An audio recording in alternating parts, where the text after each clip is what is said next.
Welcome to your Virgo horoscopes for the week ending May 18th and beginning with Mother's Day. Happy birthday to all the Virgo mamas out there. This week, at least it is Mother's Day here in the United States. Hope you have wonderful celebrations and your families treat you like the queen you are. But if they don't, I don't have to tell you guys what to do. You know what to do. Go out there and treat yourself like a queen, right? Because that is the Virgo way. But hopefully you have trained your family how to celebrate you properly.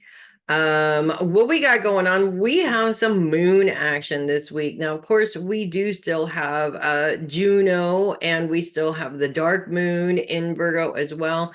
Juno continues to really bring that focus of the past into things. Although, well, actually, I'm sorry. Let me just go backwards here. Juno's focus really is on self, which is a very interesting place to be because Juno is all about how you relate to others. It's all about your relationships.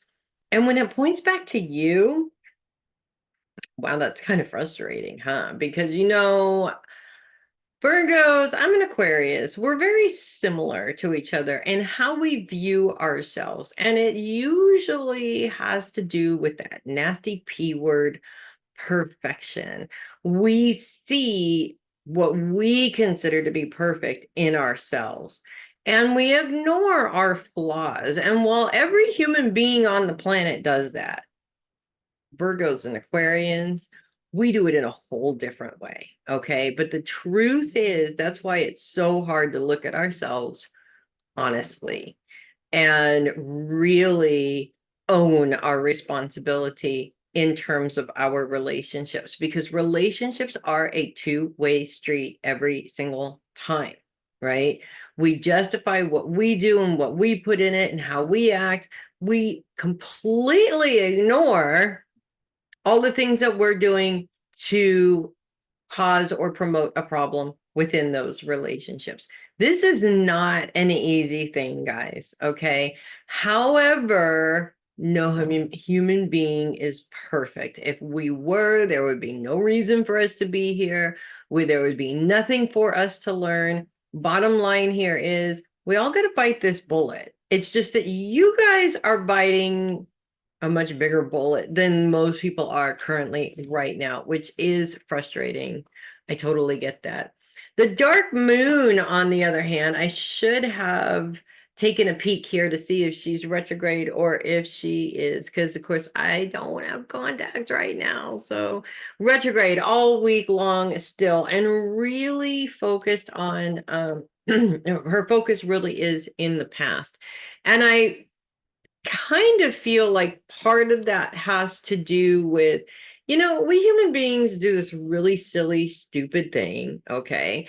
And that is that we obsess about things that happened. We obsess over things that we can't control.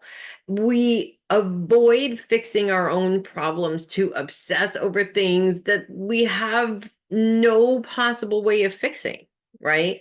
And that's really what the dark moon's influence is all about. And so, in a way, when you look at Juno and how you relate to yourself, who you are, really, the dark moon is sort of pointing to one of the problems that you may have that might be standing in your way. And come on, Virgos, tell me you're not obsessing over things that you have no control over. I mean, Virgo is the sign of obsession, right? Now, the moon comes in Wednesday, Thursday, Friday, and it comes in a challenge right off the bat, in a square with um, Venus and the sun and Uranus and Jupiter, all of which are focused on your career. So all of this obsession and all of this self-reflection is getting in the way of you being able to focus on your career. Go figure, like that's never happened before, right? which is really frustrating. However, at the same time, going through this process is giving you these brilliant ideas in terms of new long-term goals. Maybe even this problem is being triggered by where you work. And it's time for you to really focus on finding something else, human beings do have a tendency to get lazy and just stay where they are because they don't want to put the work into changing. And so it has to get really, really, really bad until we finally say, okay, enough is enough. I'm so done with this. I'm out. That's it. I'm out.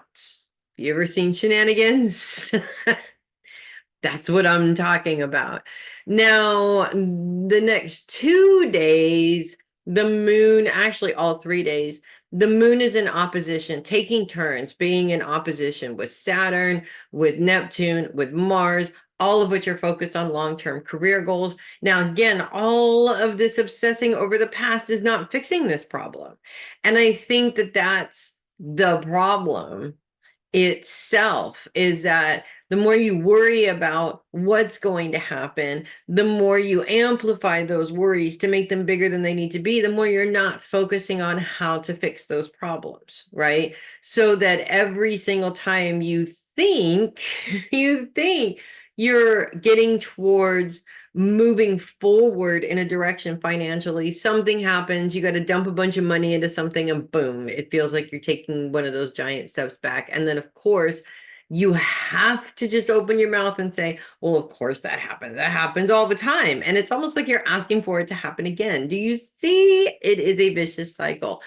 But on the very last day, on Friday, the moon moves into a trine with Venus and Uranus and the sun and Jupiter, all planets that we had a challenge with at the beginning of the moon cycle, now become helpful. And all of this energy is focused on your career. What is your career going to do? It's going to help you fix the financial problem that you're in, right? So it's almost like the financial problem becomes the absolute reason why you finally say, enough is enough. I'm making a change. I'm done. Okay. And again, 9 times out of 10, that is why that happens, because it has to get to the point where it's so bad, it pushes you to get off your keister and fix it and eliminate the problem because you're just sick and tired of dealing with the problem. So is it going to be difficult? Yes, because it's the moon and it's emotional and it makes us frustrated and angry and, all kinds of other emotions going on in your head. But at the other side of it, you're like, okay, that's it. I'm done. Moving on. And you do your Virgo thing and just kick ass from there, right? Because that's what you do. So that's what I have for you guys this week. I'm Melissa Bruce, Heavy Metal Psychic. I will see you guys next week. And in the meantime, enjoy your Mother's Days, all the mamas out there, and make them wonderful days. And I will see you guys next week. I expect you to make it a great week, as usual.